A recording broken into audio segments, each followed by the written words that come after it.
I felt anxious, so anxious that I was burning. My heart was beating really fast. I couldn't sleep. I got tireder and tireder because I couldn't sleep, because I was worrying. I was worry. I've let the family down. Everyone's going to suffer because I'm no good. Everybody who relied on me, it was a false reliance. I was a fake. Therefore, I worried even more about what financial disaster I'd put my family. So, anxiety, nervous, energy burning off, lack of sleep. I remember vividly curling up in a ball in the living room floor, howling, not even crying, howling, saying how shit I was. Yeah, I felt so bad. That's all I could do. I just wanted to be taken away from it.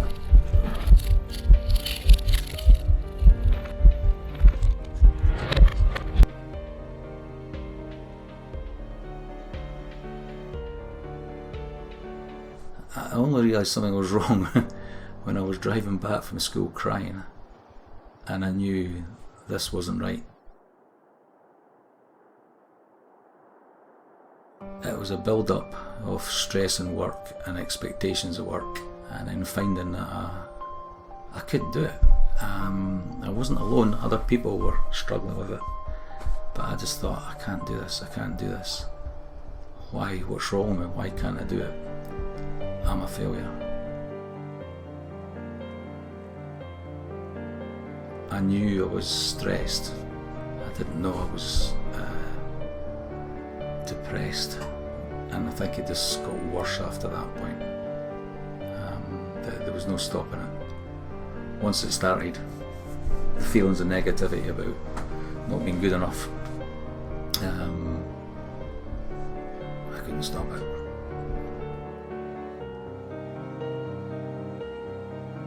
The whole thing made me feel that I was worthless, so I didn't want to meet anyone. I didn't want to speak to anyone. I was so worthless that there's no point I shouldn't be indulging in my hobbies, which I love, my cycling and my books. I couldn't do that. I could see, and now I can, that these are the sort of things I should have kept doing. I should have kept in contact with you. I should have gone out on my bike. I should have gone to the cinema. I should have done this. I just had to hide because it was an embarrassment, and I was a worthless human being. And all the things that laterally I know is how you deal with it. I couldn't. It consumed me. Finding a way to kill myself that nobody would get hurt with. If I didn't want to jump in front of a train in case the train driver had to suffer stroke. I didn't want to hang yourself in the forest because some kid might find you. But I didn't want to kill myself. But I did. And it was not a drama thing. It wasn't, attention, I want to kill myself. It was, I'm a useless piece of shit. I'm no good to anyone. Everyone would be better off without me. It just didn't make sense. Now, I see it doesn't make sense, but I was so desperate, I was so down. I could understand why you could do it. And I was so numb that I could feel that people in my position then I could see how they could do it. But unfortunately I knew I couldn't because of my family. There's no way. Even though I was suffering and I was hating it, I was absolutely hating myself, I would have never done that to my family.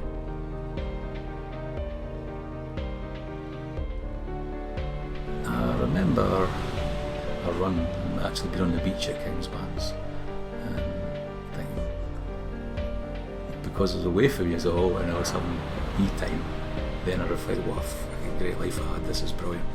I love my family and this is great, I can do this.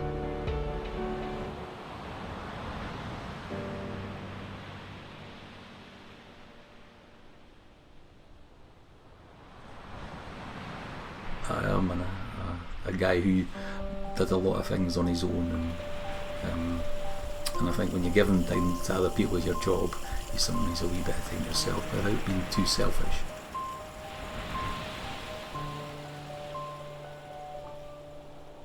But as soon as I got out there and into my stride, which not a great runner, but into my stride, the head would clear, and then you could just enjoy the experience. So you hear the birds, you listen to the sea crashing in, you feel tactile the sand, and the experience of being doing that sort of thing. So I could enjoy the surroundings. But yeah, at the start, rush, because all it was about timetabling, and at the end, yeah, more relaxed. Come home and get on with the rest of it.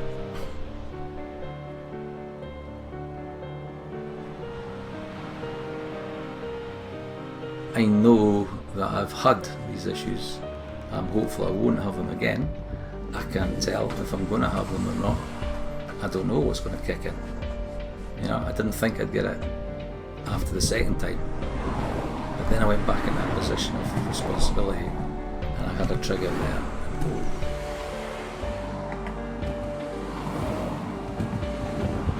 I knew things were happening, and I knew that I didn't want to be ill, and I knew that I should be doing certain things and doing all these different techniques, but I couldn't stop it.